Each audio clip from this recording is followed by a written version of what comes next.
We're carrying on that series of Beatitudes, and today we're looking at judging. You know, has anybody got a dog like that? I'm judging you.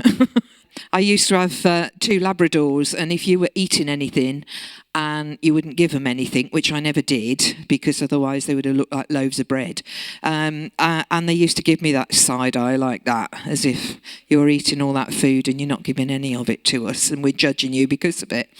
So we're going to continue our series. We've been doing between Matthew chapter 5 and Matthew chapter 7, and I don't know about you, but it feels like a bit of a marathon. It's a real big series, but I've really enjoyed it.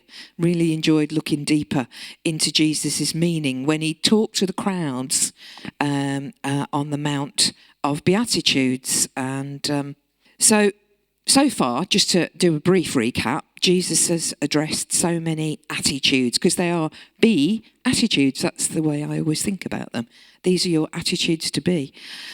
So we've looked at giving and prayer and fasting and materialism and anxiety and a whole load of other things.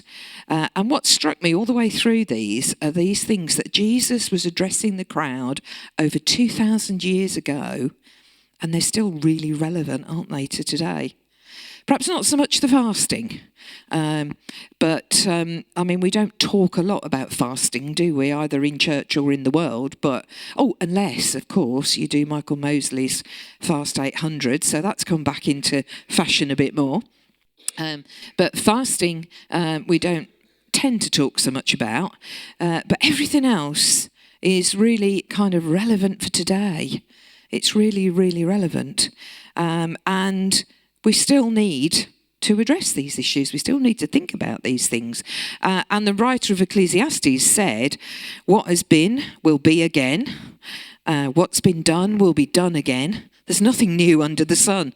And I think, yep, ain't that the truth? There's nothing new under the sun. So a few weeks ago, Ruth talked to us about the interior life, about what goes on inside you, what lives in you, who lives in you, and what our eyes reflect. You know, does our, not just our eyes, but our whole being, does it reflect light or does it reflect dark? So I thought it would be good to carry on thinking about what lives in us and how we can recognise it. Hopefully for the negative aspects of our attitude, to look at how we could change and be more like Jesus, which is not an easy thing at all, is it? To change and be more like Jesus, to look at the things in the way that Jesus looked at them. I think rather than say, right, okay, I'm going out of here, I'm going to change, I'm going to be like Jesus, but think about how Jesus gently treated people, how Jesus was loving and gracious to people, but for us, that means to us as well, about being gracious and gentle to ourselves. And I know from my conversations with people, that's one of the things that's the hardest, how to be loving and gracious to yourself. But this is what Jesus was talking about. He was talking about loving yourself and being gracious to yourself, and to look at things the way that Jesus did, to seek Jesus's guidance and to seek his wisdom so that his light eventually will shine from us. And the more we love ourselves, the more we express that into the world of loving other people, just like Jesus did, we will slowly and surely be changed, not because we intend it, but because the love of Christ will shine through us eventually. So let's have a look at what Jesus said about judging. Do not judge, or you too will be judged.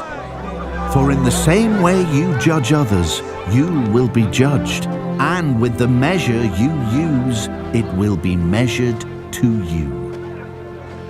Why do you look at the speck of sawdust in your brother's eye and pay no attention to the plank in your own eye?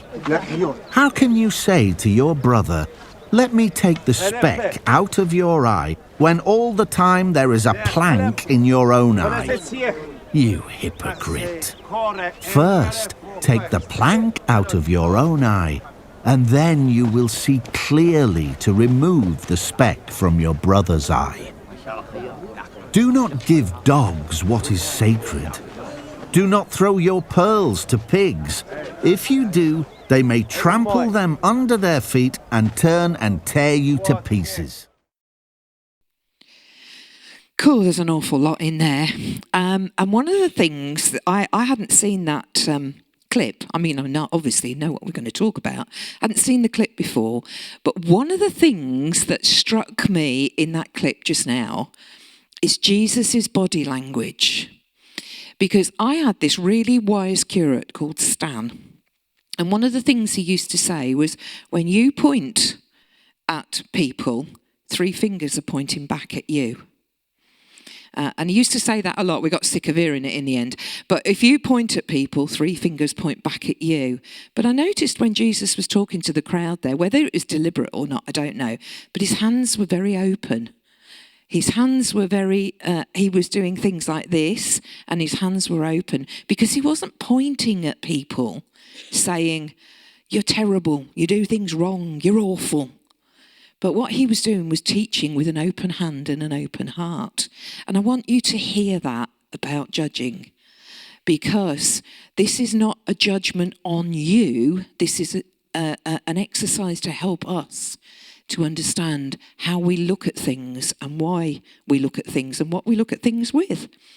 Because there were 3 main themes in Jesus's address just then in the passage. He was talking about judgment, hypocrisy, and discernment as well. So he wasn't just talking about judgment.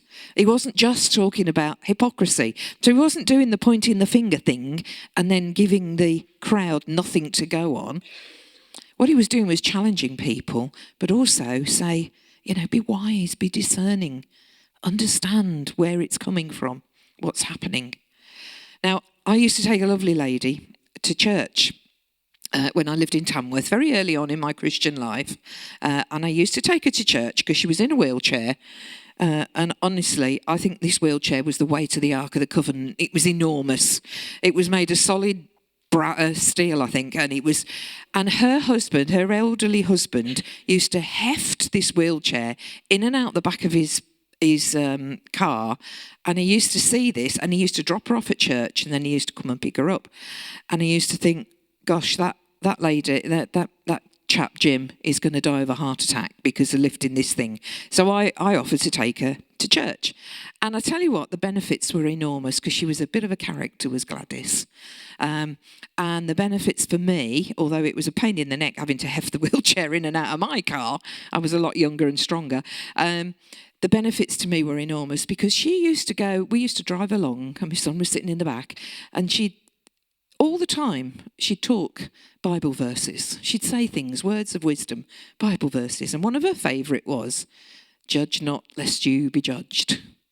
And she would say it all the time. And she wasn't actually addressing it to me. I think what she was doing is she was repeating Bible verses so that it reminded her of her attitude in the world. And the judge not lest you be judged has always stuck with me, because when I've looked at somebody and thought, and then thought, judge not lest you be judged. And we all like to think that we don't judge other people, but in truth we do. And I think nowadays social media has made it even more easy. I mean, how many of us have got into an argument with a complete stranger on Facebook and used our opinion without having any idea whatsoever what's going on in that person's life? When I first started using Facebook, I used to think this, that and the other. And then I had to stop myself and think about this judge not lest you be judged.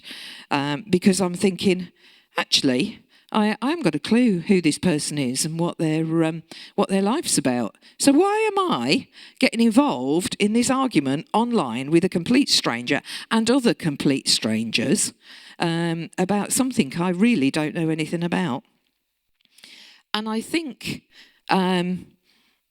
that's that's the way that society is getting. And I think maybe that's the thing we have to be an example of, not what to do, not being holier than thou. Because Jesus wasn't ever talking about being holier than thou, but he was talking about what's in your heart that comes out of your mouth, and as Ruth said, shines out of your eyes. What's in your heart? And sometimes I think we do judge very unfairly. Now, some of you might know, but I brought my son up on my own. I was married when I had him, and then when he was 9 months old, my ex-husband left, deciding he couldn't be a father or a husband anymore.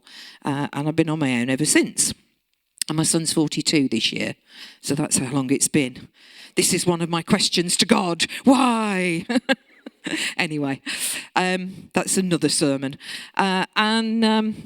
People used to judge me, for one thing, because they thought I was a single parent. And one woman in church said to me, well, of course, everything's always come easy to you, hasn't it? And she got really cross with me.